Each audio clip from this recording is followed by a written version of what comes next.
Are you killing your customer lifetime value? Don't worry, stay here with me till the end of the video where I'm going to reveal some pointers that you can take in order to make sure that this does not happen to you.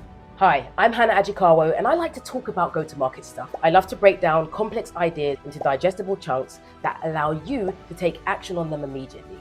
So if that sounds like something that you can get value from, then make sure that you like, subscribe, and share with the world. All right, let's get into the next video. Oops, before we get to the next video, pause if this is the first time that you've seen this part of the buyer journey series. If it is, then I need you to go back to the actual playlist on YouTube and look for the series and go and look at the awareness stage, consideration, decision, purchase, and then the adoption videos, because that's going to help provide more context so that this video makes the most sense to you. All right, let's get back into it. Now, the expansion stage for a customer is really the point that they say, what else? What else can you do for us? What more can you solve for us? What else is going on in your organization? What does your roadmap look like? So even though and it's a common belief that we think we're just going to go in and sell more stuff, customers have no desire to work with a million different vendors. They're hoping they can get as much value from the vendors and partners that they work with right now. So for the sales team and the customer success team, it's really about providing cumulative value. That is value that compounds over the course of the relationship. Let's get into something. I'd like to tell you a little story. You've just finished work and you decided to go for a few drinks with your friends and family. You get to the bar and your favorite drink is on the menu. Yes, it's a score. Conversation gets going, you're really enjoying it, catching up with your friends. Oh my God, you can't believe she had a kid now. You wouldn't know that if you were friends. Anyway, I digress. You're catching up with friends and then you're like, a few hours have passed. Let me go get a bite to eat. So you get some food, enjoying the food. The dessert is to die for. It's exactly what you needed today after having no cheat day this weekend. So now you're like, it's actually getting late. What's happened? The conversation's been so great. But then you look up and you remember the poster. The resident DJ is about to arrive at 9 p.m. You can't wait. Guess what? DJ, hands on deck, plays your favorite tune of the moment. So you're up, shaking a leg, and before you know it, the bar is closing down. You spent your whole entire evening there, and it's really time to go to bed. What happened there? Your arrangements was to just go for a drink, but you ended up staying because the bar, in that moment, satisfied all of your needs that you may not have had right in that moment. So you stayed. And this is something that we see a lot in the B2C world. They expand the value that they provide to you by making sure that you're aware of what's on offer. So let's roll it back. You walk into the bar. When you got to the bar, there was a bar menu and it said, hey, we serve food. Here's the menu. And in the menu, you're like, oh, great. At the back of the menu, it says, hey, entertainment for the week from Monday to Sunday. And you knew that at 9 p.m., the DJ was going to be there. So you thought, if I am around, at least we can have a little dance. All of this was done before you entered, before you shared what you need, because they know based on what happens when people want to meet up and have a night out, that there's more that they can provide them.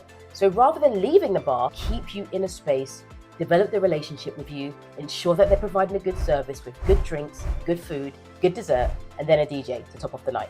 Hey you, it's Hannah here. Thank you so much for listening. Just a quick interruption. If you're looking to scale or break out of declining or stagnant revenue growth, then we can actually help. We'll spend about 3 to 5 months turning your go-to-market engine into one that buyers love, that finally creates more opportunities and converts them at higher deal values. So if you finally are ready to get your reps prepared to create best-in-class experiences for your buyers while watching your revenue climb, then go to the description and hit book a call now.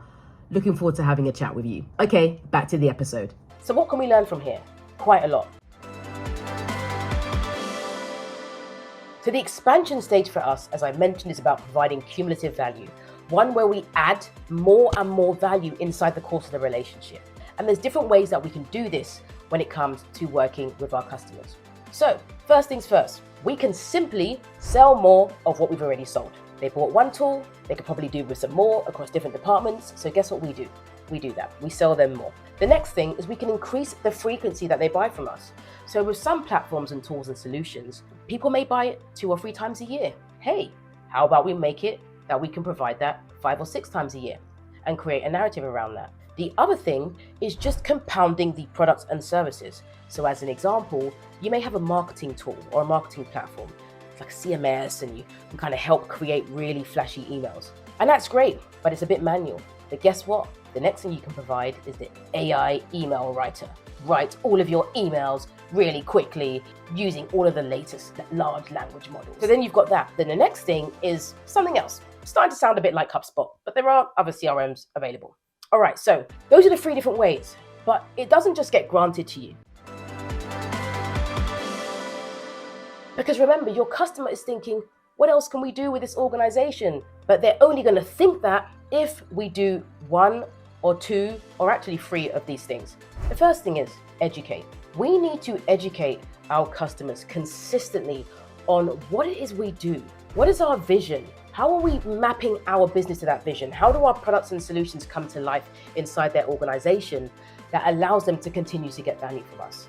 If they don't know what else you do, then how are they going to buy from you? Okay, someone said to me in a webinar the other day, they were just saying it in a group, hey, you've got customers that are out here wanting to do more with you, but they have no idea how to buy from you, and they have no idea that you do that.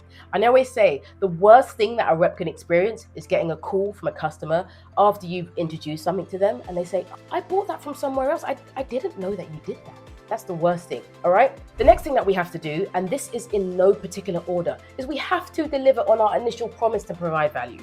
If they already bought the solution, and we spoke about this in the adoption video, but if they've already bought a solution from you and they're expecting some kind of return or outcome, then we have to make sure that we have already delivered on that before we start adding and trying to compound things, because you can't compound something that starts at 0, okay? The next thing that we have to do, and again, in fact, this is the top thing that you have to do, is you have to build a relationship based on trust. And we do that, of course, by delivering on our promise.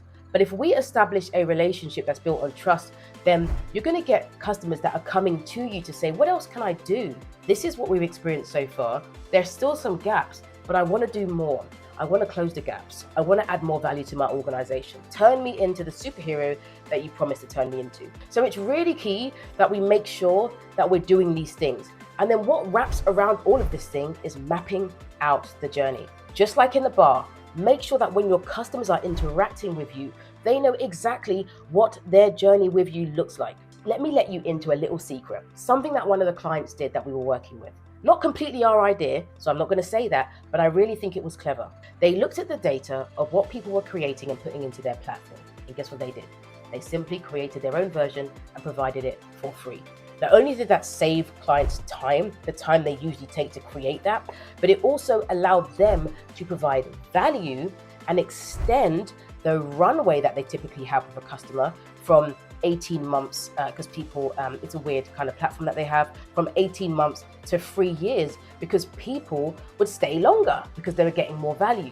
So you have to think about, how do we extend our runway so that we have the opportunity to get more profit over the course of the relationship? And think about it. Walking into Walt Disney, whoever's been to Walt Disney World around the world, what you'll find is as you walk in, one of the first few things they say is, hey, the big event happens at X time in the evening, so maybe 7 p.m. So they've already told you, hey, there's no way you can leave before the main event.